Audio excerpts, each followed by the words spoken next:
2.4%가 뭐 사표가 되나, 뭐 내가 한 표 찍어가지고, 우리들이 한 표 찍어가지고, 2.9%가 사표가 돼가지고, 뭐, 이제 소리를 들으려면 큰 차이 없으니까, 그냥 한번 찍어보자 이 말이지. 한번 찍어보자. 기독교인들은 반드시 3%를 넘을 수 있도록, 기독교인들이 우리 같은 형제니까, 고생한 형제니까 참 눈물 나는 사람들 아닙니까? 그 추운데 기도하고 교회 내에서 시기받아 정강훈 목사 같은 경우 세상에서는 막말 목사라고 조롱받아, 정치가들한테 탄압받아. 그러니까 우리가 이런 형제를 어떻게 해야 되겠냐 이 말이에요.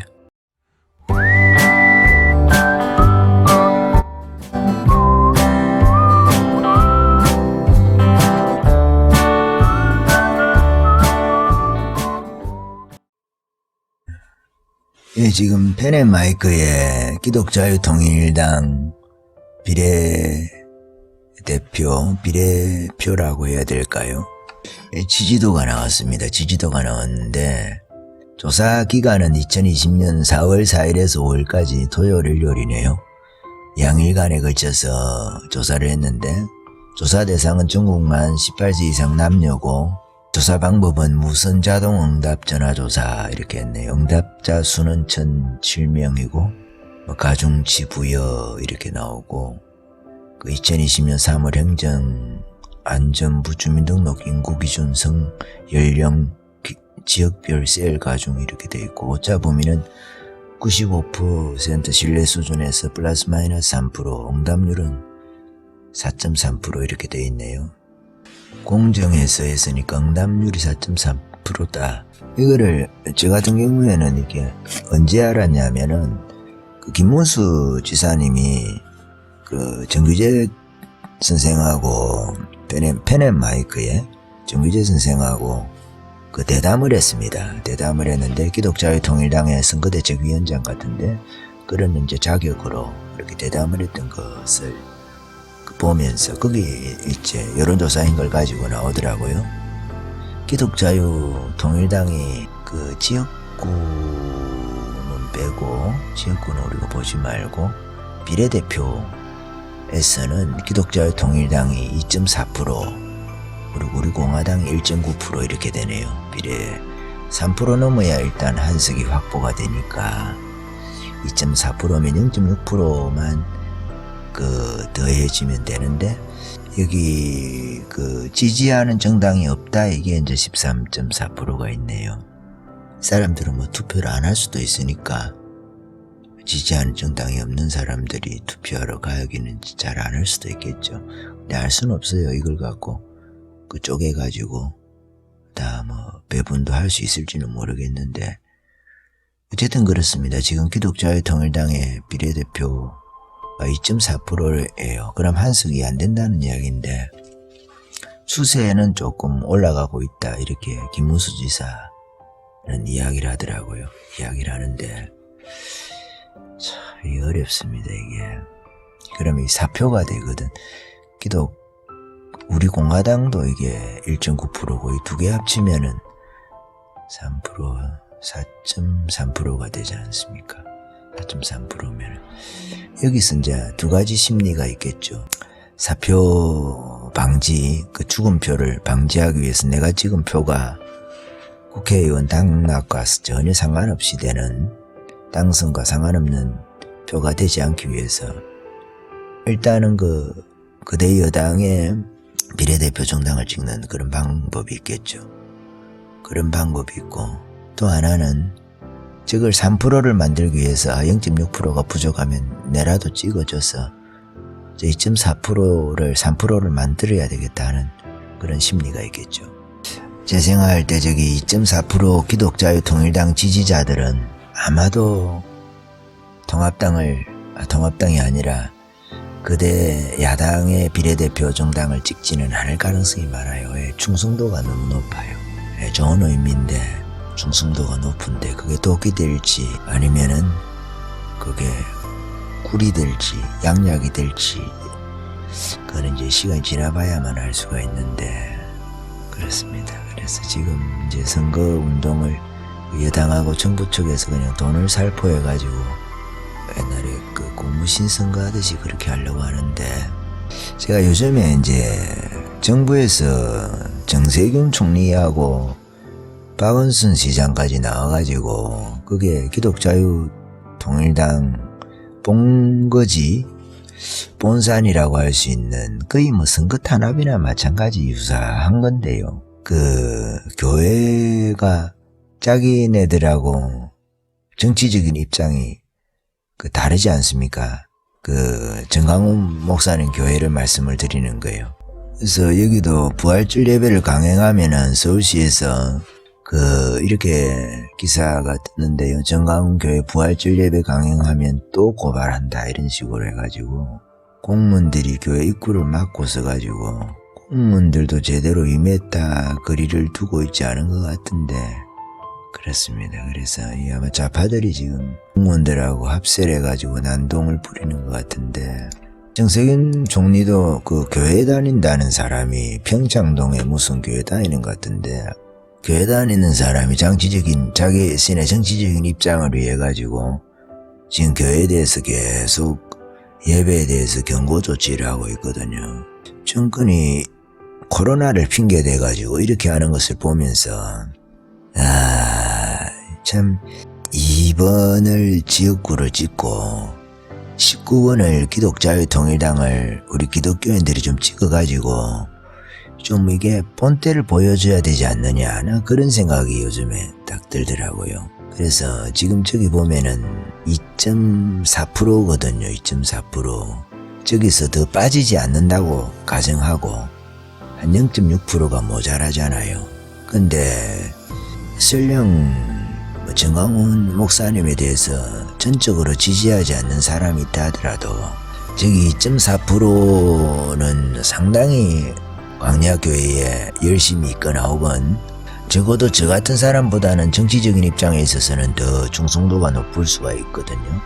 그런 분들일 겁니다. 2.4%는. 그러면은 저 표가 사표가 되지 않도록 기독교인들이 만들어야 되지 않느냐. 만들 수만 있다면 제가 그런 생각을 좀 요즘에는 합니다. 그래서 2번은 미래통합당을 찍고 2번은 미래통합당을 찍는 것이 아니라 지역구는 그렇게 하고 2번을 찍고 비례대표는 19번을 찍는 것이 바람직하지 않느냐 그런 생각을 제가 해봅니다.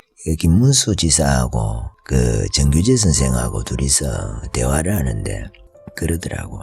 김문수 지사는 거의 설교를 하는 거야. 펜앤마이크에 나와가지고. 그래도 펜앤마이크 시청자 수가 꽤 되거든요. 저는 펜앤마이크를 참 좋아합니다. 좋아하고 조금 오락성은 떨어져요. 오락성은 펜앤마이크보다는 신의 한 수가 조금 더 오락성이 있고 신의 한 수보다는 배성희 TV라고 있어요. 배성희 TV가 더 좀 재미가 있어요.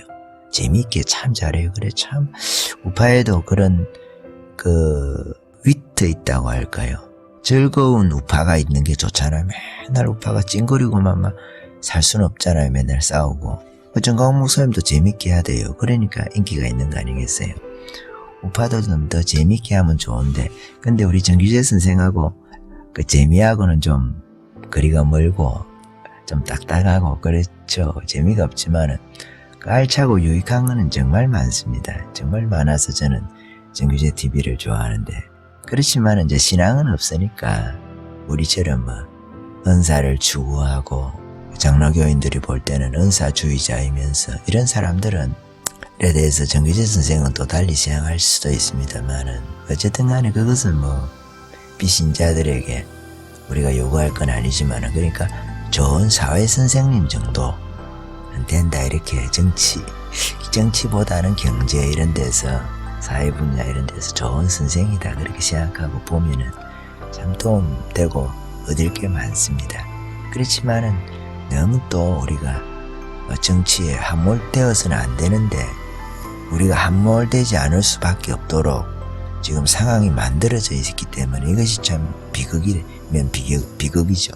그래서 김문수 지사가 나와가지고 2번 지역구는 2번 찍고 비례대표는 19번을 찍으라고 하니까 정규재 선생이 조금 넘어갔어 보니까 그렇지 않아도 골치가 아픈데 비례대표 때문에 어디를 찍어야 될지 미워도 2번을 찍어줘야 될 것 같기도 한데 그래도 저기 조금만 더 보태면 저게 3%를 넘을 것 같으니까 기독자의 통일당이.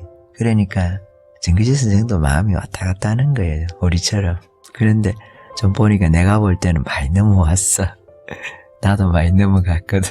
김문수 지사가 있으니까 김문수 지사가 뭐 그래도 뭐 대권까지는 아닐 수가 있다 하더라도 대권이 될지도 모르죠. 노무현이 몇 킬로. 왜냐하면 정강훈 목사님 주변에 전파들이 너무 많아. 노무현이 지지율이 많지 않았는데 극성 지지자들이 그 소수가 있거든요. 그 소수가 만든 거거든.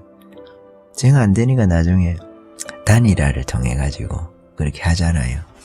그래서 그런 것처럼 또 모르죠. 뭐 김문수 지사가 그리 할지. 그리 안 해도 김문수 지사는 뭐 대단하니까 그 총리라도 해도 그 좋지 않습니까? 김문수 총리하면 되지 뭐. 안 그러면 조그만한 야당에 또 야당 대표해도 되고. 그런데 보면서도 저도 참 갈등이 많이 되더라고요.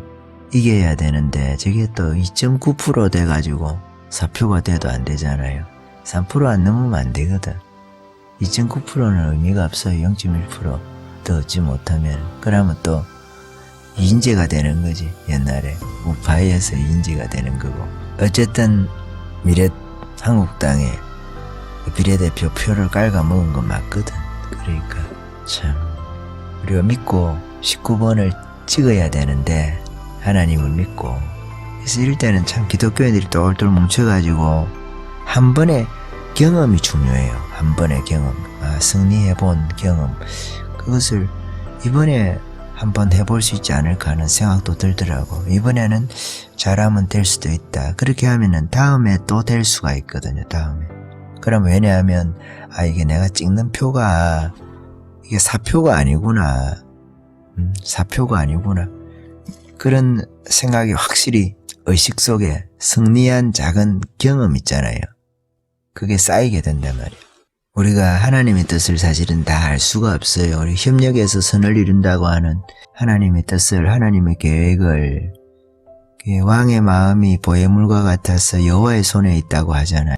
정말 지도자들의 마음이 하나님의 손에 있거든요. 하나님의 손에 있어가지고 황교안 총리가 작년에 정치에 김문수 지사도 노력을 했다고 하던데 전에 대담을 들어보니까 입문하게 된 것도 하나님의 뜻이 있을 거고. 좀 우리가 황교안 대표한테 서운할 수도 있지만은 통합 과정에서 섭리적으로 볼 때 그렇다는 거예요. 잘했다 못했다를 이야기를 하는 것이 아니라 하나님의 어떤 섭리가 있지 않겠느냐. 나쁜 일에서도 우리가 볼 때는 안 좋은 일 같은데 그런 데에서도 하나님의 섭리가 있을 때가 있거든요. 지나고 보면. 그래서 황교안 대표가 왜 저러나. 그래도 황교안 대표가 물도 안 먹고 거의 단식도 했잖아요. 뒤에. 참 힘든 결단이거든요. 그거 힘든 결단입니다, 여러분. 그래서 그때 하는 것도 그렇고 잘 투쟁을 해왔는데 계속 투쟁적으로 갔으면 광약교회나 투쟁적인 우파들은 좋아하겠지만은 그 표 갖고는 어쨌든 선거를 할 수는 없으니까. 그래서 황교안 대표가 아마 현실적으로 결정을 하고 우파 입장에서는 많이 서운하고 유승민이하고 안철수하고 이제 지나간 이야기를 한번 해보자는 거예요. 좀 하나님의 섭리라는 입장에서 그래야 할 때 왜 안철수하고 지역구는 단일화 한 거나 마찬가지거든요. 그게 안철수하고 비례대표만 단일화 안 했지. 비례대표는 단일화 할 필요도 없지. 지역구 단일화를 그와 같은 방식으로 한 거죠. 어찌 보면 참 지혜롭게 잘했다는 생각도 저는 한편으로 하면서도 문제가 이제 왜 그러면은 투쟁했던 우파를 함께 앉지 못하고 이렇게 했느냐. 국회의원 숫자가 없었기 때문에 기존의 광야교회 측에서는 그래서 단일하는데 명분이 없다 말할 수도 있고 황교안은 기존에 가지고 있는 국회의원 숫자를 가지고 계산했다 이렇게 하면 할 말은 없겠지만은 그럼 왜 조원진이는 안 했느냐 이런 또 반박도 있을 수 있지 않습니까? 그러니까 여러모로 볼 때 섭섭할 수도 있는 띵하네. 그러니까 여러모로 볼 때 좀 섭섭할 수도 있는 그런 게 있다는 거죠. 정규재 선생님 매번 그리 황교안을 비판을 할 때 저는 참 그 듣기가 불편하긴 하던데 그래도 맨날 하는 이야기가 황교안이가 왜 본첫 내쫓고 말이지 첩상이 경상도 말로 첩상이라 하거든요. 첩상이 첩하고 그렇게 살림을 차렸느냐 그런 이야기, 정치적인 첩을 이야기라는 거예요. 그 이야기를 계속 그 정규재 선생이 해왔거든요. 본처 내팽개치고 첩하고 살림 차린 거하고 같단 말이지. 3년 내내 싸움한 사람들은 그 등한시하고 그 집토끼는 안 잡고 산토끼 잡으러 댕긴다고. 그 야곱의 그 첩 이야기 있지 않습니까? 비라하고 실바라고. 레아의 몸종, 라헬의 몸종.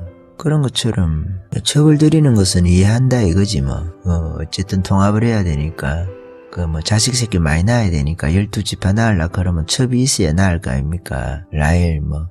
둘이밖에 못 낳고 레아 너희 낳았습니까? 그러면 뭐 12지파가 안 되잖아. 둘이서 낳으면 6명밖에 안 되고. 야곱이 아무리 라헬을 좋아해 봐야 라헬은 애 둘밖에 못 낳고 죽었으니까 베냐민 얼굴 보고 죽었습니까? 베냐민. 그러니까 하나님의 계획대로 12지파가 되고 뭐 하늘의 별과같이 바다 모래같이 아니면은 투표 상황으로 이야기를 하면은 국민들의 지지를 얻으려고 그러면 그리 해야죠 뭐. 그렇잖아요. 그러니까 황교안이가 표를 얻기 위해서 처음에는 석가일 있잖아요. 4월 8일날 음력으로 그거 가서 합장도 안 하잖아요. 합장도.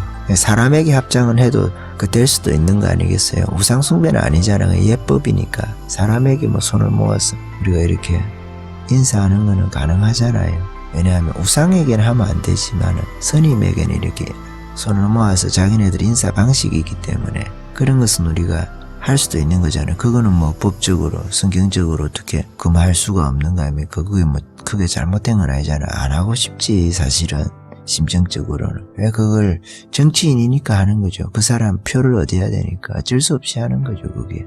그런 것처럼 황교안이도 처음에 그걸 안 하다가 뒤에 참 자기가 그거 하기 위해서 그래 또 이렇게 합장을 하잖아요. 인사를 하고. 참 그런 거 보면 마음이 좀 짠하게 그렇긴 한데 황교안이도 그렇게 생각하면 이리저리 고생을 많이 했거든요. 왜냐하면 자기가 정치하려고 원래 한 게 아니거든. 정치하려고 한 게 아니고 그냥 총리도 뭐 해서 된 거지 뭐. 옆에서 추천해가 된 거예요.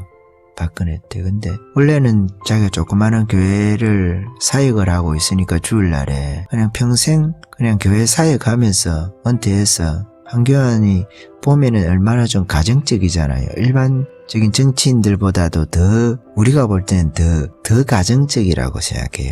그것이 강점일 수도 있고 약점일 수도 있다고 생각하거든요. 아스팔트에서 투쟁하고 싸웠던 사람들은 가정을 많이 못 돌보는 경우들이 많거든요. 어떻게 보면 큰 교회 목회자들이 교회 개척해서 고생해서 이렇게 교회 성장시키려 하다 보면은 또 가정을 좀 등한시할 때도 있잖아요. 일이 너무 많으니까 영적인 일이라도. 조영기 목사님 간증을 들어봐도 그렇고 그래서 아내가 정신적으로 힘들 정도로 스트레스 때문에 그럴 정도로 그렇거든요. 근데 보수파도 비슷해요. 투사들은 그래요. 투쟁적이고 이런 사람들은 가정을 많이 못 돌보잖아요. 아내도 어떤 우파에 투사하고 남편도 투사하고 이럴 경우에는 뭐 상관이 없죠. 그 뭐 잘한다 하고 아내가 기쁠 거니까 자기도 투사가 돼놓으니까 그렇지 않은 경우가 문제죠. 사실은 목회자도 그렇잖아요. 목회자도 어릴 때 저 사람이 목사인데 내가 돈이 없어도 목회사에 가는 걸 도와줘야 되겠다. 어릴 때부터 사모로 헌신한 사람들이 있거든요. 교회 안에. 그런 사람들은 괜찮은데 이제 뭐 세상에 있다가 그러니까 원래 우리 남편이 목사가 될 줄 몰랐다가 남편이 목사가 됐어. 그럼 이 사모가 힘든 거라. 그렇지 않습니까? 그런 거 비슷할 수도 있겠죠. 황교안 총리도 뭐 정치인에 대해서는 별 생각을 안 했던 것 같아요. 총리는 정치인이 아니잖아요. 행정가지. 제가 은퇴하고 이렇게 해서 그냥 교회 목사처럼 교회 목사로 비슷하게 뭐 장로더라도 반목회하는 장로들 있잖아요. 조그마한 교회. 그렇게 지내고 싶었는데 침례교단이잖아요. 침례교단. 그런데 그게 안 된 거예요. 박근혜 탄핵 때문에. 그러니까 강성 우파들은 황교안이 총리였고 대통령 권한 대행까지 했는데 한동안 의심스러웠죠. 탄핵이 끝나고 나서 아스팔트에 나와본 적이 없을걸요 아마. 그때 막 교회 강연하러 다니고 교회 간증이라고 하기 좀 그런데 간증 비슷한 거 하고 다니고 그랬었거든요. 근데 아스팔트에서는 피 터지게 싸우고 있는데 얻어터지고 사람들은. 그때 그렇게 했단 말입니다. 제가 기억을 하기로는 그렇습니다. 그런데 작년에 초에 이제 차출이 된 거죠. 차출이 됐는데 지원병일 수도 있고 차출병일 수도 있는 거예요. 지원하는 마음이 있기 때문에 차출에 응했다고 볼 수도 있고, 근데 김문수는 또 그렇지 않죠. 전혀 원래 투사니까. 황교안 총리 같은 경우도 그렇게 해서 차출이 됐지만 일단 싸우기 시작했을 때는 그래도 제법 잘 싸운 측면들이 있다, 저는 또 한편으로 봅니다. 보고 참 그런 것들이 안타깝죠. 5.18에서도 김정숙이한테 또 수모를 당하고 악수 패스하는 거 있잖아요. 그런 거 하고, 법당에 가서도 그 합장하는 그 예의까지도 신앙인으로 볼 때 안 할 수만 있으면 안 하려고 하는데, 또 정치인이 되다 보니까 국민이 주인이잖아요. 그 사람이 표를 갖고 있는 집단이니까 좌파에서는 또 계속 공격을 하고, 그래 하니까 그것도 약간 태도를 달리해서 스님들한테 하는 거는 이제 합장을 해서 인사를 하고, 이런 걸 보면서 저는 한편으로 안타깝고, 참 정치가 이런 거다. 참 신앙을 지키면서 황교안이가 얼마나 믿음이 좋은지 몰라요. 김대기 목사님들을 좀 제가 알아서 소식을 또 개인적으로 조금은 듣고 있는 측면도 있거든요. 그 아마 사모님도 마찬가지일 거예요. 사모님도 이제 자기는 이제 총리 끝나고 나면 행복하게 황교안 총리하고 그렇게 노년을 보내려 했는데 이 정치판에 내몰리게 된 거예요. 내몰리게 되는데, 황교안 총리로서는 그 아내를 내가 볼 때는 아주 가정적인 것 같거든요. 아내를 좀 많이 아끼는 그런 측면에서 많이 힘들었을 거예요. 그 결단하기가. 가정을 떠나는 거, 엘리야 같은 거잖아요. 엘리사죠. 엘리야가 겉옷을 탁 던지면서 뭐 예수님 편으로 하면 나를 따르라 이런 거잖아요. 예수님식으로 하면 나를 따르라, 그것을 이제 엘리야가 겉옷을 던지는 걸로 그리 하거든요. 그 다음 차례가 너다 이런 거죠. 엘리야 소문은 다 듣고 있는 아니겠어요? 이스라엘 사람들이 엘리야 모르는 사람이 있겠습니까? 그 유명한 선지자를. 그랬을 때 엘리야가 자기 아버지 농사를 짓고 있다가 쫓아오는 것처럼 그 아버지를 떠나야 되잖아요. 그 아버지한테 인사 좀 하고 오겠다, 허락해달라 그러니까 뭐 안 될 게 뭐냐 이런 식으로 엘리야가 허락하는 말을 하죠. 그 해석이 다른 해석을 하려고 하는 분들도 있는데 저는 그렇게 생각해요. 내가 내게 어떻게 행하였느냐 이런 거 하거든요. 내가 내게 어떻게 행하였느냐. 겉옷을 이미 던졌으니까 갔다 와도 된다 이런 것으로 생각을 합니다. 다시 뭐 그 겉옷을 거둬들이지 않거든요. 그래서 그 상황에서 그렇다는 거예요. 그 상황에서 결국은 입고 갔겠죠. 엘리야 건데 자기가. 그래서 엘리야가 허락하는 거죠. 허락을 하니까 갔다 오라 그러니까 그 밥 갈던 소를 놔두고 집에 가서 소 2마리를 잡아가지고 온 동네 사람들 먹이고 밥 가는 소 기구 있잖아요. 그거를 딱 불살라 버려가지고 엘리야를 그때부터 쫓게 되는 거죠. 근데 황교안 총리도 이게 쉽지가 않았을 거예요. 그런 것 때문에 아내를 원체 사랑하니까. 그런데도 이제 정치판에 내몰렸으니까 뭐 어떻게 할 거예요 이제는. 그리 하는데도 기도하면서 한 발 여기까지 저는 왔다고 봐요. 잘 왔죠 나름대로. 저는 황교안 총리 입장에서 잘 왔다고 봐요. 그렇게 하고 한편으로 서운하지만은 또 한편으로는 하나님의 그 섭리가 그 안에 있다. 제가 어느 상황을 가지고 이야기를 하느냐 하면, 정강훈 목사를 받아들이지 않았고 황교안에 대해서 비판적 그 지지가 되는 거죠. 이제 과거에도 물론 비판적 지지겠지만은 더 비판적인 지지하는, 비판적이면서 이제는 지지하는 그런 입장이 된 거죠. 그렇게 해서 정기재 선생은 그 문제를 가지고 맨날 그 첩을 들이더라도 본처 쫓아내고 첩 들이는 법은 없다. 사실 맞죠 그게. 아니 첩을 들일 수는 있어도 그 야곱이 비라하고 실바하고 해서 첩을 얻을 수는 있는데 라헬이나 레아를 쫓아내고 이제 니네 나가라, 라헬하고 내쫓고 야곱도 요셉도 내쫓고 베냐민도 그 자식들도 내쫓아버리고 비라 실바 됐고 살고 하진 않잖아요. 이제 우리가 하나가 되자, 이렇게 하나가 되려고 그러면 12아들이 다 모여야 되는데 통합당에는 그 12아들 중에 뭔가 하나 빠진 거죠. 요셉같이 베냐민 같은 정말 사랑해야 되는, 정말 야곱이 사랑했던 여자 있잖아요. 야곱이 정말 사랑했던 여자는 라헬이잖아요. 눈이 너무 예뻐가지고 눈에 빠진 거예요. 눈이 너무 예쁜 거라 알력이 좋아가지고. 그런 여성분들 있잖아요. 눈에 힘이 있고 총기가 있어가지고 눈만 보면 막 그런 분들은 조심해야 돼. 알력이 있는 사람이세요. 눈에 힘이 있는 사람이세요. 그래서 라헬이 그랬거든. 성경에 보면 그래요. 알력이 있는 거예요. 눈에 힘이 있는 거예요. 그래서 매력이 있었다 이 말, 매력이. 알력이 있었다 이 말이에요. 매력이 있었다 이 말이에요. 매력. 그렇게 보면 눈이 매력적이었다 이렇게 보면 됩니다. 그래서 그렇게 이게 포용이 되는데 그걸 이제 안 된 거죠 사실은.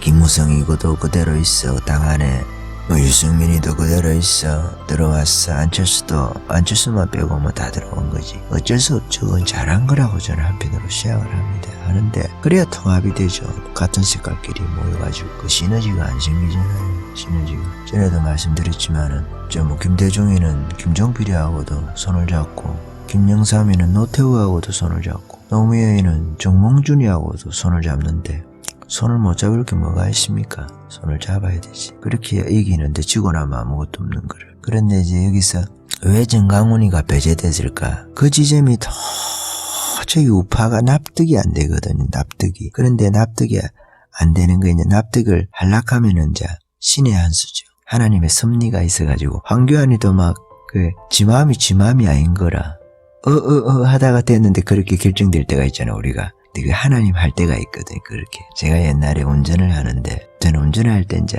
방언기도를 하면서 합니다.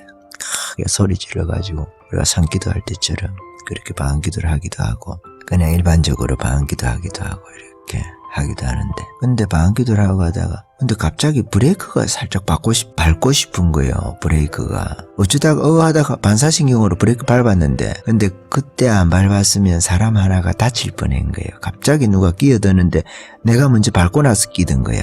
여러분 살다 보면 그런 경우가 없습니까? 많지는 않죠 우리 인생에 그런 일들은. 그렇지만은 가끔 이거 뭐지 하다가 그냥 우리가 우리를 스스로 보호하게 된다든지 나도 모르게 속도를 줄였는데 알고 보니 앞에 가니까 속도 게 있잖아요. 속도 위반 카메라 그 교통신호 단속하는 거 있잖아요. 그런 게 있을 때가 있거든. 저는 이번에 황교안에게도 그렇게 하나님께서 역사한 거 아닌가. 정강훈 목사에게도 그러고 바울하고 베드로하고 싸우잖아. 바울하고 베드로하고 싸운 게 아니고 싸우긴 했지만 싸운 건 아니지.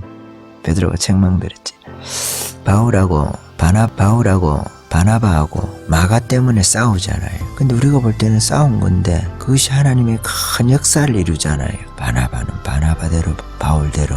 근데 저는 이게 그런 것이 아닌가 하는 생각을 해요. 황교안도 참 좋은 신앙인이거든요. 황교안은 정말 좋은 신앙인입니다. 여러분 모르시는 분들이 계실지 모르겠는데 정말 황교안은 신앙적으로 좋은 사람입니다. 근데 마찬가지잖아요. 정강훈 목사님도 보니까 참 좋은 신앙인이거든요. 각자의 영역이 달라서 그렇지. 그 영역 안에서는 선수잖아요.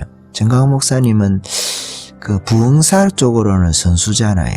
그 지역 교회의 담임 목사 스타일이라기보다도 부흥사 스타일. 그러니까 김익두라든지 이승봉이라든지 이런 목사님 스타일이죠. 그렇잖아요. 이승봉 목사님도 자기 교회도 크게 했죠. 신의주에서도 사람들이 1000명이 모였으니까.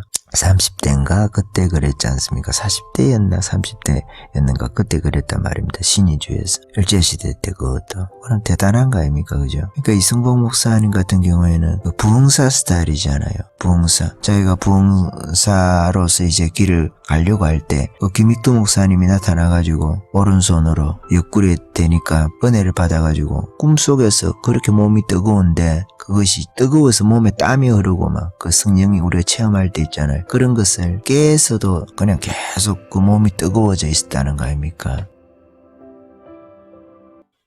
그러니까 우리가 그런 스타일인데 정강 목사님은 그 부흥사 스타일인 것 같아요. 여러 교회들을 그 연합하고 결집하고 그 힘을 응축해서 응집하는데 그런 은사가 있는 것 같지 않습니까? 그죠?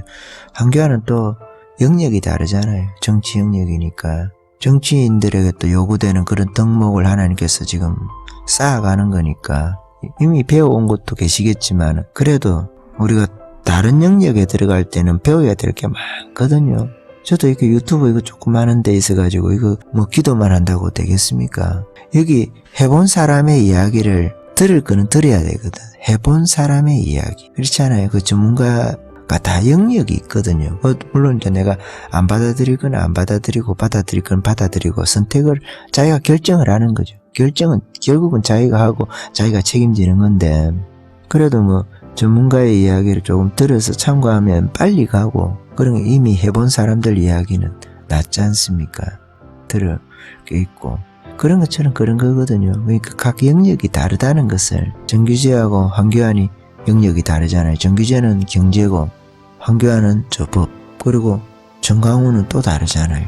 교회인데 개교회를 크게 키운 그런 뭐 크다면 크지만은 원체 서울에는 큰 교회들이 많으니까 그런 스타일보다도 전체 교회에 영향을 주는 약간 사도성을 가지고 있다, 이렇게 볼 수가 있지 않겠습니까? 사도성, 그런 측면에서 차이가 있다는 거죠. 차이가 있어가지고 그 마가를 두고 바울과 바나바가 다툰 것처럼 이번 총선 앞에서 이렇게 약간 갈라진 거죠. 갈라지게 된 거죠.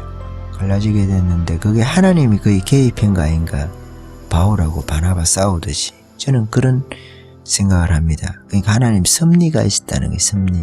다른 말로 말하면 우리가 바울하고 바나바하고 둘이가 다퉜는데 저는 물론 바울을 지지합니다. 바울을 강력하게 지지하는 편이지만은 둘 다 너무 나무라지 말아야 되는 거잖아요. 둘 다 어쩔 수 없는 상황일 수도 있으니까 우리가 지지하는 사람은 있죠. 다퉜으니까, 둘이서 다퉜으니까 바울을 좋아하는 사람은 바울 따라가고 누가는 바울 따라가지 않습니까? 같은 팀이었는데 누가는 바울을 따라가거든요. 그러니까 결정을 하는 거죠, 자기가. 그런 것처럼 황교안하고 정강훈 목사하고 그 갈라지는 것이 그 속에 하나님의 그런 섭리가 있다. 그러니까 더 키우는 거죠. 더 크게 하나님께서 키우기 위해서 갈라졌다. 더 크게 키우기 위해서. 근데 이 공식이 성립이 되려 그러면은 반드시 이번 선거에서 기독자유통일당이 3%를 넘어야 돼요. 3%를. 지금 공정에 의해서 아까 제가 말씀을 드렸지만은 발표된 게 2.4%거든요. 2.4%니까 여기서도 떨어지지 않는다고 볼 때 0.6%가 부족한데 요것을 좀 기독교인들이 보태줘야 된다, 표를. 그렇게 해서 그래도 우리가 추운데 고생하고 기도하신 분들이 그 귀한 표잖아요. 참 귀하잖아요. 애국자의 그 표죠. 애국자표. 대한민국에 표가 다 한 표씩 똑같지만 애국자도 한 표, 비애국자도 한 표, 매국노도 한 표라. 참 자유민주주의 좋죠, 그죠? 다 똑같아, 한 표가. 그렇지만은 귀한 표가 있지. 애국자들의 표가 귀하지. 득표는 똑같지만. 그리고 기독교인들의 표를 우리가 귀하게 생각해줘야 되는데 이 귀한 표가 3%를 못 넘기면 4표가 된단 말이에요. 4표가 되니까 여기에다가 좀 기독교인들이 보태줘야 된다. 비례대표를 이야기를 하는 거예요. 지역구는 보태줄 필요가 없고 비례대표를 이야기를 하는 거예요. 비례대표를. 어차피 지역구는 다 사퇴했다 하는가 그렇더라고. 펜앤마이크에 나오대요, 그게. 그러니까 반드시 기독교인들은 통합당하고 다르잖아요. 통합당하고 다르고, 통합당 100명 넘어가는 국회의원들보다 이 분들이 훨씬 고생한 2.4%, 4%거든. 여기 2.4%가. 정규재 선생 같은 경우에도 매주 나갔던 사람 아닙니까? 그런 사람으로서 김문수 지사에 대한 애착이 많죠. 그러니까 자기는 기독교인이 아닌데도 마음이 흔들리는 거야. 내가 볼 때 흔들리는 마음이 좀 느껴지더라고. 근데 우리 기독교인들은 어떻게 해야 되겠냐 이 말이지. 우파이면서 우리는 또 기독교인이잖아요. 황교안이 물론 통합당 대표죠. 대표인데 황교안하고 그 기독자유통일당하고 둘 다 좋은데 황교안 쪽 통합당에는 그 약간 혼혈들이 섞여 있어. 혼혈들이. 표현이 좀 그렇습니까? 그러니까 강성 우파가 아니라 저쪽에 뭐 순종 잡종 유전자 감시가자고 그걸 샀는데, 참 미안한 표현인데 좀 잡종들이 많아. 잡종들이 많으니까 잡종이라 표현해서 그런데, 야곱의 아들이 12이가 있는데 그 중에 레아 애들이 있고 라헬 애들이 있잖아요. 근데 라헬 애들이 진짜 야곱이 사랑했던 애잖아요. 둘이죠. 누굽니까? 요셉하고 베냐민이죠. 요셉하고 베냐민. 그러니까 요셉은 베냐민이 너무 돕는 거야.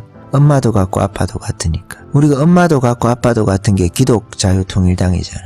신앙도 같고 정치적 성향도 같고 신앙 같은데 또 정치적인 성향이 다른 사람들도 있거든. 근데 신앙도 같고 엄마도 같고 아빠도 같으니까 이 표가 2.4%가 잘못하면은 사표가 돼가지고 우파의 인재 소리 듣게 됐단 말이에요. 잘못하면 2.4%가 뭐 사표가 되나 뭐 내가 한 표 찍어가지고 우리들이 한 표 찍어가지고 2.9%가 사표가 돼가지고 뭐 인재 소리를 들으나 뭐 큰 차이 없으니까 그냥 한번 찍어보자 이 말이죠. 찍어보자.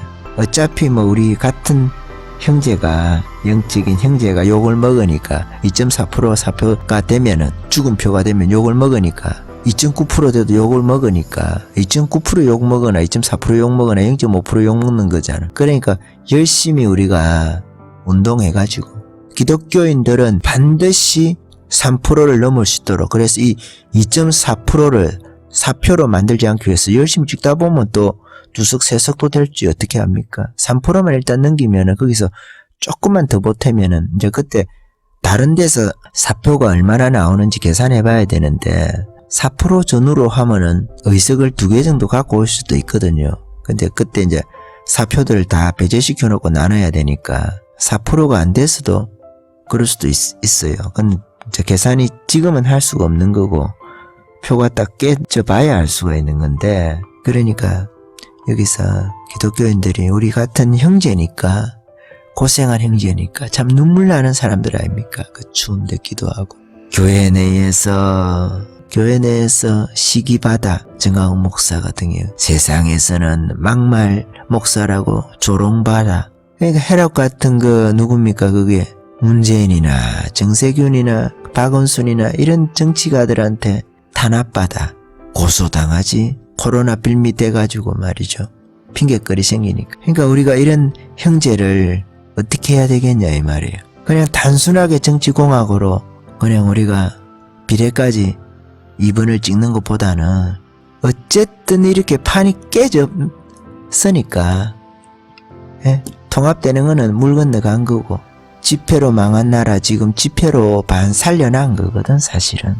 이분들이 기독 강성우파, 기독교 강성우파, 성령파 광화문 그래서 이 표를 살려야 된다. 죽이면 안 되잖아요. 베냐민에게 요셉 같을 수도 있고 요셉에게 베냐민 같을 수도 있어. 그렇지만 이 표를 살리기 위해서 우파가 좀 찍어줘야 된다 하는 그런 생각이 듭니다. 그 찍어야 될 이유 중에 하나가 이 정치가 교회에 너무 개입해요. 지금 과도하게 예배까지 못 드리게 하거든. 지금 자율적인 거 아니지. 자율적이면 괜찮은데 지금 강제적으로 그렇게 한단 말이에요. 예배를 못 드리게 하는 건 이거 엄청난 큰 죄입니다, 여러분. 하나님 앞에. 그러니까 자율적으로 안 드리는 거하고 다른 거잖아요. 그게 성도들을 우리가 보호하기 위해서 하는 거하고 정부가 지금도 서울 지하철에 360만인가 타다가 지금 서울 통계로 300만으로 그 지하철 줄었다 하지만 하루에 300만이 그 지하철 전체를 타고 다닌다거든요. 그러니 왜 이거는 금지를 안 하나? 정광훈 목사 그 교회보다 훨씬 더 이게 더 위험한데. 정광훈 목사 거기 예배하는 거 보니까 뚝뚝 떨어져가지고 잘 지키면서 하더만 손세정제도 다 갖다 놓았다고 하고. 그러니까 김문수 지사 이야기가 내 예배를 봐도 그렇더라고. 오늘 화상을 한 번씩 보고 하는데. 그러니까 이렇게 예배에 대해서 개입하는 거 해로처럼 잘못하면 그 충이 먹어 죽습니다. 정치인들 조심해야 돼요. 교회에 손을 대는 거를 겁을 안 내고 말이죠. 겁대가리 없이. 우리가 그리스도인을 개인적으로 핍박하는 것도 참 악한 일이에요. 그거에 대해서 하나님 심판을 하시는데 그것보다 하나님께서 더 직접적으로 개입하는 거는 그 교회를 핍박하는 거 있잖아요. 교회 특히 예배를 못 드리게 한다든지 이런 데 개입하는 거는 하나님께서 좀 많이 단호하게 간섭을 하시더라고요. 여러분 그런 경험 많이 있지 않습니까?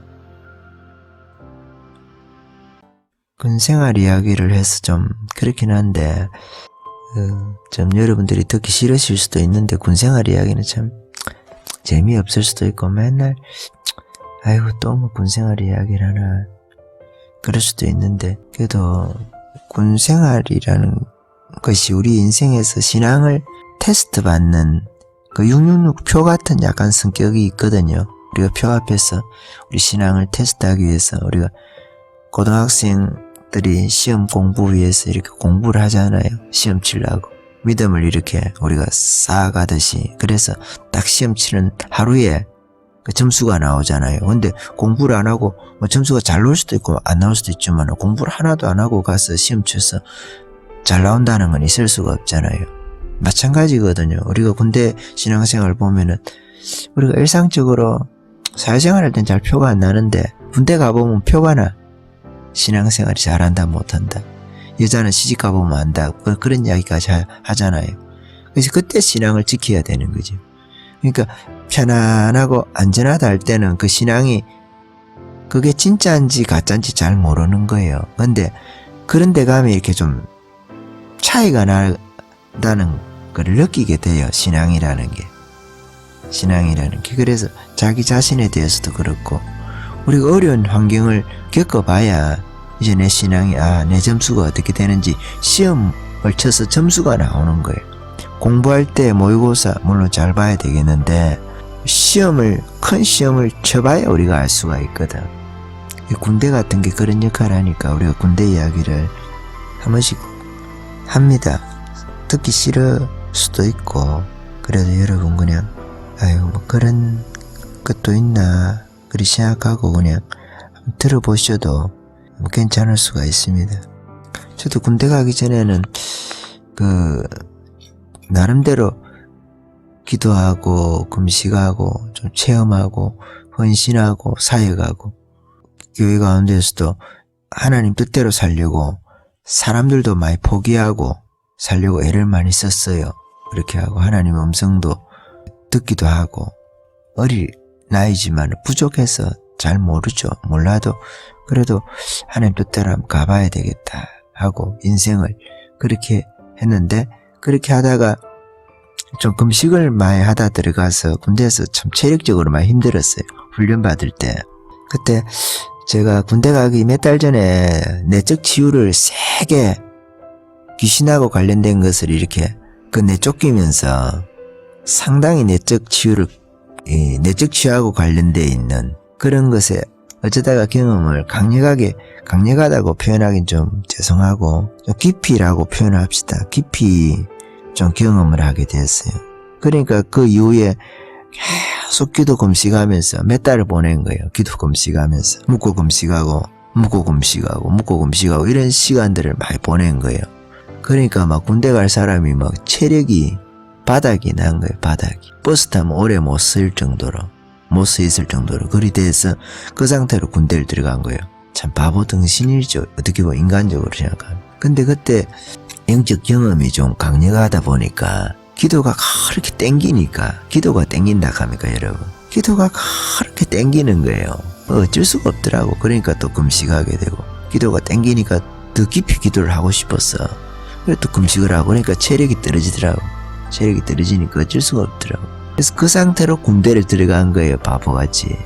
그러니까 막 훈련소에서 엄청나게 힘든데 군대 또 훈육사관이라는 게 육군 사관학교 출신이라 3사도 있고 ROTC도 있고 여러 질이잖아요. 그 장교가 여러 질인데 또 사병 출신도 있거든. 옛날에는 그걸 뭐라 하더라.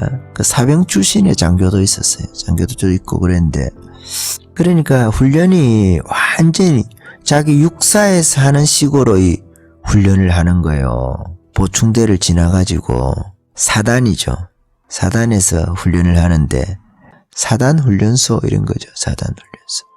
거기다 체력이 약하니까 이게 구보가 그리 힘들더라고. 구보가. 그런데 이게 뭐 한 일주, 2주 지나니까 원체 빡세게 훈련을 시키니까 이게 체력이 이제 살아나는 거예요. 살아나니까 좀 괜찮긴 했는데 한 3주, 2, 3주 지나니까 체력이 살아나더라고요. 근육도 그렇잖아요. 계속 쓰다 보면 그 근육이 발달하는 것처럼. 그래서 이제 가스실 하고 이제 그 훈련소 마치고 자대 배치 받아서 그렇게 가게 됐는데 그래서 저는 신학생이 아니거든요. 그러니까 일반 대학을 졸업을 했어. 그러니까 일반 대학 다니다가 군대를 간 거죠. 일반 대학 다니다가. 그 군대를 가니까 저 군대 가서 가기 전에 이제 두 가지를 안 해야 되겠다. 하나는 구타를 안 해야 되겠다. 하나는 그 욕을 안 해야 되겠다. 뭐 이런 거죠.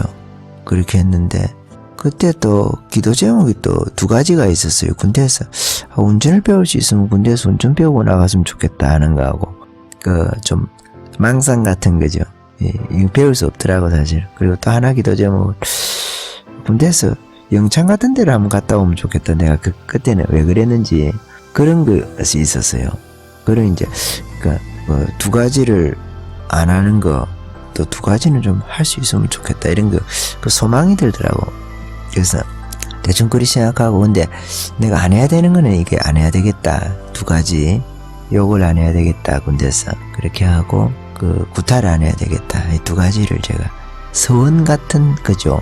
하나님 내가 요거는 안 해야 되게 해주세요. 내가 요거는 요 두 가지 요거는 안 하게 이것은 안 하게 해주세요. 그렇게 하고 그래 기도하면서 그래 들어갔죠.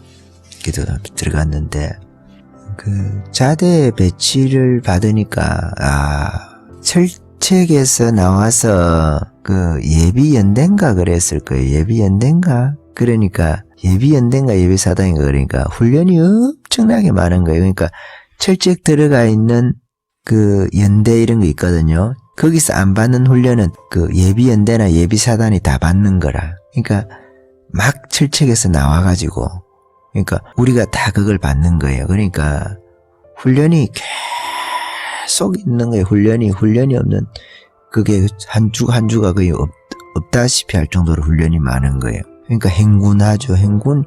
그러니까 제가 그 보병이거든. 보병 일빵빵이에요. 일빵빵. 보직이 제일 낮은 거지. 일빵빵부터 보직이 980이 있어요. 제일 높은 게 980이에요. 뭐 군종병 이런 것도 다 980 제일 높죠. 일빵빵이 제일 낮아. 그래서 일빵빵. 저도 일빵빵. 운전병 이런 건 좀 편해요. 우리는 맨날 걸으니까. 그러니까 나는 그렇게 걷는 걸 좋아하지를 않아요. 사실은. 걷는 걸 좋아하지도 않고 게으르다고 해야 되나 좀 사색하는 걸 좋아해요. 딱 앉아가지고 그냥 한 자리에 앉아있으라 그러면 막 몇 시간도 앉아있었잖아. 앉아있는 그런 거 좋아해요. 근데 무조건 움직여야 되니까 자대 배치를 받았는데 우리 동기 하나가 다른 소대에 있고 나랑 그렇게 같은 중대에 들어갔죠. 근데 군대에서 동기는 저거 아버지하고도 안 바꾼다 그랬습니까? 저거 애인하고도 안 바꾼다 그랬습니까? 그만큼 동기가 중요하거든. 군대에서 고생할 때 이등병 때부터 이렇게. 근데 우리는 같은 소대는 아니니까 같은 중대에 이제 동기가 있는데 그래도 참 의지가 되고 둘이 한 번씩 멀리 보면 참 훈련소에서 같이 있던 사람이니까 그러니까 좋죠. 훈련소 사단 훈련소에서 같이 배치돼가지고 중대까지 갔으니까 중대에 다른 중대에서도 한 둘인가 있었는데 걔네들하고는 뭐 원래 안 친했고 군대에서 뭐 친하고 안 친할 것도 별로 없죠. 사실은 이제 같이 있으면 친해져요. 그냥 안 친해질 수가 없어. 동기라는 거는 안 친해질 수가 없어. 그래서 자대에 딱 배치해서 갔더니 그 매번 훈련을 하는 거예요. 훈련이 정말 훈련이 많대요. 그러니까 행군 무슨 훈련 산이라는 산은 다 타고 다니는 거예요. 그냥 보병이 돼놓으니까. 그러니까 또 그 사단에 높은 산이 하나 있거든. 그 산에 올라가면 개성이 보여. 개성이 밤에 딱 가면 불빛 올라오는 거 있잖아요. 그게 보이고 행군하고 올라가서 우리가 보면은 군장 메고 이제 이등병 때 보니까 웃지도 못하게 하고 웃으면 안 돼.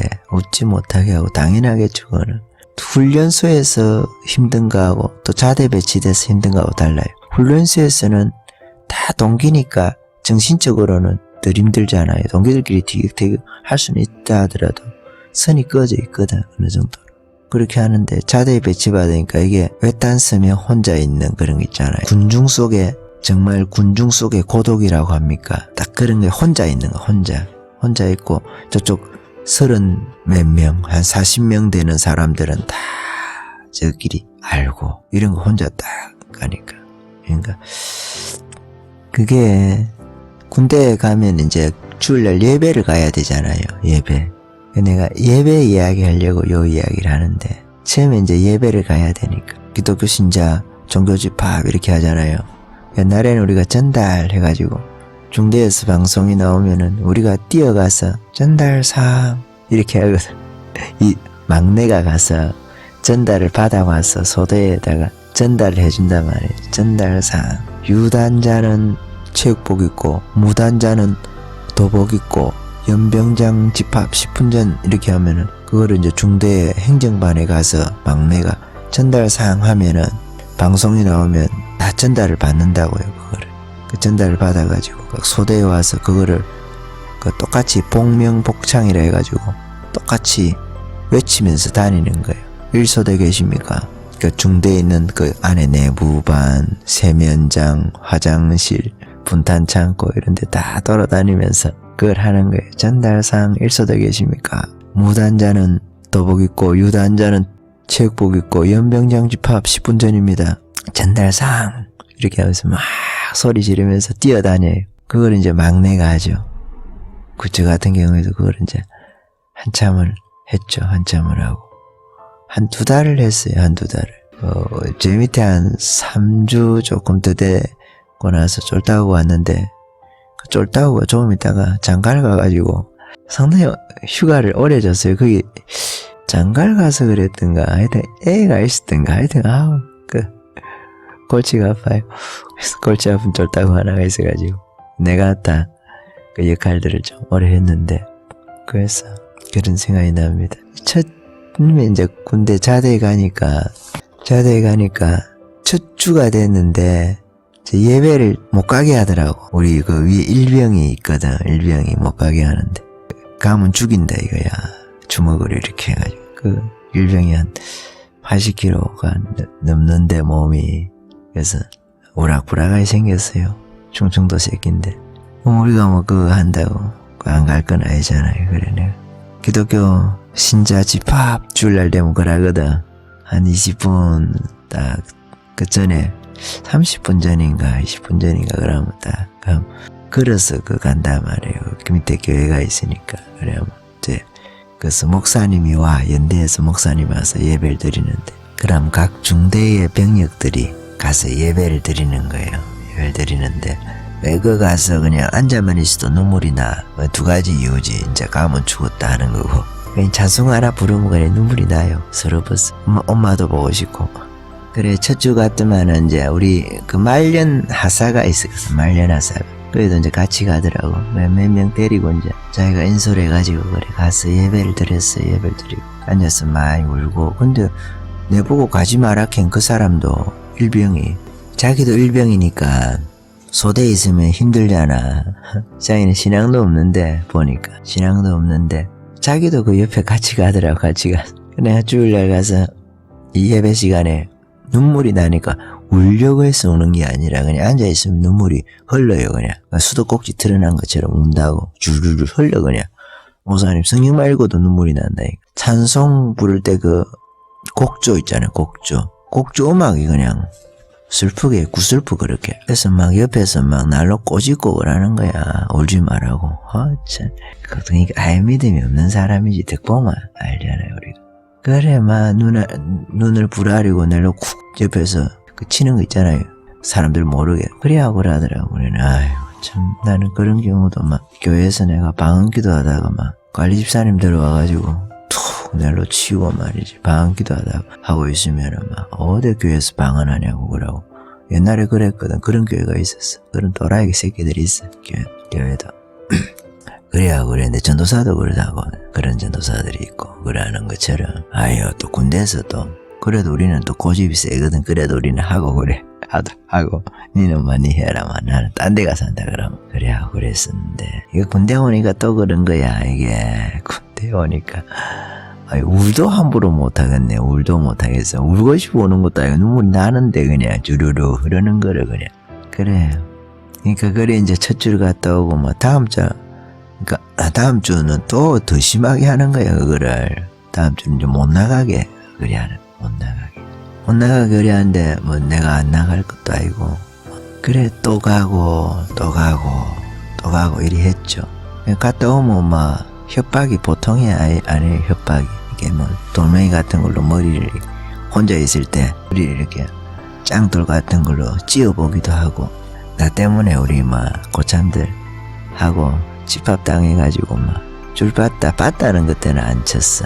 받다 안 치는데 주먹으로 이렇게 집합당해가지고 상병이다.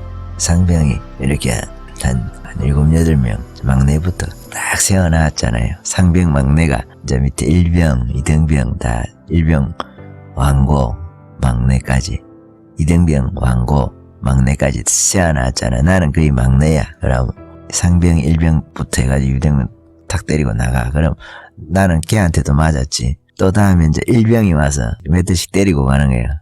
한 대만 때리고 가는 게 아니라 몇 대씩 이렇게. 한 대 때리면 군인들이 힘이 좋잖아. 퍽퍽 그 쓰러지거든. 근데 싸움할 때 이렇게 맞는 거하고 다르잖아요. 싸움할 때는 많이 안 아파 사실은. 정타를 매기기 어렵잖아요. 선수 아니고 진짜 잘하는 애들 외에는 그 정타를 매기기 어렵거든. 사람이 반사신경이 있잖아요. 어깨를 이렇게 조금만 올려도 정타를 얼굴에 못 날리거든. 어지간하면은. 그러니까 그래 하는데 뭐 샌드백이 되는 거지.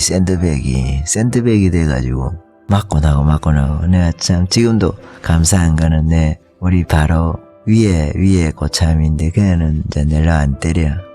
그냥 자기까지 딱 맞고 야 가자 이래 하면 이제 그럼 그 안 때린 거 있잖아요. 그 길이는 또 우리가 그 같은 우리가 같이 군대 함께 고생하는 그런 이제 그룹이 되는 거야. 그러니까 안 때리는 그 그룹 선이 있거든. 위에 선이라든지 딱 이러면 그거는 이제 똘똘똘 뭉치는 거야. 그 몇 명 있거든. 서희 너희 이런 그룹은 딱 하나가 되는 거예요. 군대에서 그런 게 있어. 의리지. 그러니까 같은 비슷하게 같이 고생하면서 올라가는 그 그룹이 있어요. 한 달이나 한두 달 사이에 있는 사람들끼리는 또 나도 마찬가지고 나도 바로 밑에 애들 때리가 뭐가 좋겠습니까? 설령 내가 구타하는 고참이라 하더라도 그냥 같이 이렇게 동기처럼 지내야 될 사람인데 동기가 없을 경우에 그러니까 그런 애들은 안 건든단 말이라. 그런 애들은 귀하지. 군대에서 참 귀한 거예요. 고생할 때 내가 그런 사람들이 다 어려울 때 서로 돕고 하는 게거든. 내가 뭐 군대 이야기 하다가 조금 새갖고 이야기를 하기 그렇지만 황교안이가 그러니까 이번에 같이 아스팔트에서 고생한 사람들을 팽을 시키면 안 됐다 이 말이지. 한편으로 그거는 팽시키는 게 아니거든. 그거는 같이 데리고 가야 되는 거야. 같이 데리고 가면서 다른 사람들도 흡수를 하고 이래야 되는데 그 부분에 있어서 그 리더십이 잘못 작동했다. 한편으로 그리 생각합니다. 뭐 하나님 섭리 안에서는 제가 괜찮다고 생각을 하는데도 그거는 리더십의 문제에 있어서는 조금 문제가 있다. 그리 생각합니다. 그러니까 그 틈을 치고 들어오는 거거든. 그러니까 정강훈 목사가 자꾸만 막말을 좌파에서는 한다 그러잖아. 뭐 황교안이가 자기한테 뭐 장관 자리를 약속했다. 약속했다 말도 안 했지. 뭐 그리 말했다라든지 이런 거 지금 뭐 실수일 수도 있죠. 실수일 수도 있고 그러면은 뭐 황교안이가 진짜 그랬을지도 모르지. 그거는 뭐 확인할 수 없는 문제니까. 그래야지만은 뭐 실수로 그냥 너프가고 덮어야지. 좌파에서 그러면 그만한 실수했다고 해가지고 잘랐으면은 좌파에는 투사가 없어요. 아무도 그럼 그래 안 하잖아요. 좌파에서는 투사를 아끼잖아요. 근데 왜 우파에서는 그렇게 못해주나. 뭐 말만 하면 좌파에서 프레임 거니까 그 프레임 넘어가지 않기 위해서 조심해야 된다고 하고. 좌파가 진짜 겁을 내는 거는 그 광야 교회하고 강성 우파 데모하는 사람들이거든요. 데모하는 사람들. 그러니까 그것을 황교안이하고 정강훈이하고 갈라치기 하려고 서로 같이 못 가도록 하려고 계속 프레임을 거는데, 물론 정강훈 목사 이미지를 황교안이한테 덮어씌우기 위해서 그렇게 한다고도 볼 수 있겠지만 진짜 원하는 것은 서로 갈라치기 하는 거거든. 근데 그거를 황교안이가 그 수에 넘어갔다 저는 보는 거죠. 그 수에. 그러니까 바둑 둘 때도 상대가 원하는 수를 두면 지는 거거든. 상대가 원하는 수를 두고 그럼 언제 이겨요? 못 이기잖아. 그거는 내 수를 가지고 상대를 끌어들여야 되는데, 그러니까 그런 측면에서 황교안이가 이번에 잘못했다. 그런 생각도 내가 해봅니다. 조강지체를 버리면 안 되거든. 같이 고생했던 젊을 때 고생했던 그 아내라든지 군에서 고생을 했던 그 사람들은 다 데리고 가야 되는 거거든. 일단 여기까지 할까요? 아멘.